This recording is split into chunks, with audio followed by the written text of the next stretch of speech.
नमस्कार मंडळी, मी दीपक ताडे स्वागत करतो पुन्हा एकदा आपल्या एका नवीन व्हिडिओमध्ये। तर मंडळी, आता आपण बघणार आहोत ही परशुराम घाटातील व्हिडिओ। आता थोड्या वेळापूर्वी एक टँकर खाली गेलाय, तर आता कशा पद्धतीने खाली गेलाय ते आता आपण या व्हिडिओमध्ये बघणार आहोत। चला तर मग आपण या आजच्या आपल्या व्हिडिओला सुरुवात करूया। तर आपण ही आता घटना बघतोय, ही घटना 3:30 ते 4च्या दरम्यान घडलेली आहे।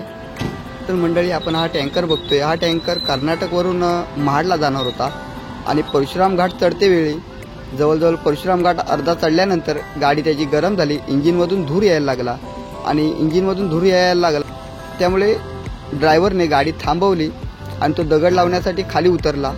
तो दगड लावण्या अगोदरच गाडी रिव्हर्सने मागे आली आणि ती गाडी तशीच मागे येऊन खोल दरीमध्ये गेली। यामध्ये कोणतीही जीवितहानी झालेली नाही आहे। ही बातमी पोलीस यंत्रणेला समजतात पोलीस यंत्रणा आणि अग्निशमक दलाची गाडी या अपघात स्थळावरती दाखल झाली।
आपण बघताय दीपक धाडे सोबत परशुराम लाईव्ह।